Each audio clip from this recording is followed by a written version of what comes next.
In this episode, we'll be asking, what is blockchain? Blockchain is a digital ledger that is shared across all nodes or users.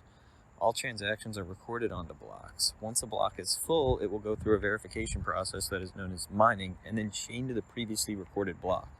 Check out my mining video for a more in-depth view on that process. The action of chaining to the previous block naturally ensures all blocks are recorded in a chronological order.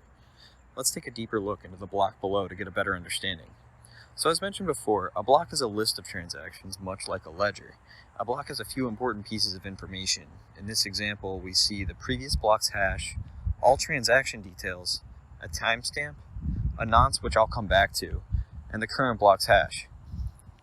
Let's move on to an actual example where we can see once again the previous block's hash, the transaction details, which read Alice sends Bob $20, Charles sends Dylan $100, Satoshi sending Szabo $1 million. We have another timestamp, and the nonce, which is a random number that is used for a specific use, and of course the actual hash. I'm going to mention my mining video for more context on what a nonce and a hash are. Once this is complete and miners have verified the block, it'll get chained to the previous block. Every time this process is completed, it'll be shared and distributed across all users in the network.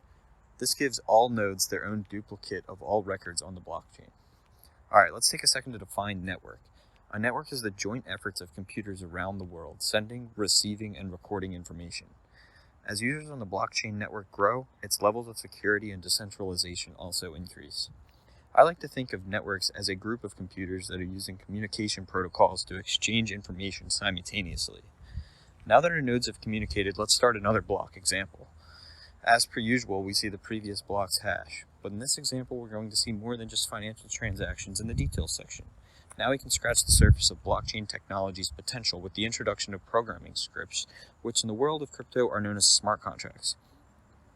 We can also record elections on blockchains, and medical records can be securely stored and transferred across reputable medical professionals, and much more.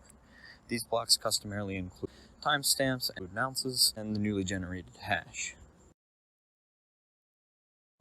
One last thing I want to note about blockchain networks is that they can either be public, private, or a combination of the two. The transparency of these blockchain networks can be important as there's some information that everyone should have access to and some information we may prefer to keep private. To wrap this up, I'd like to share my personal definition of a blockchain, which is a dynamic database that should be viewed as a technology with three important traits: decentralization, immutability, and transparency. Thanks for watching, and check out the links below for more information on how to decrypt crypto.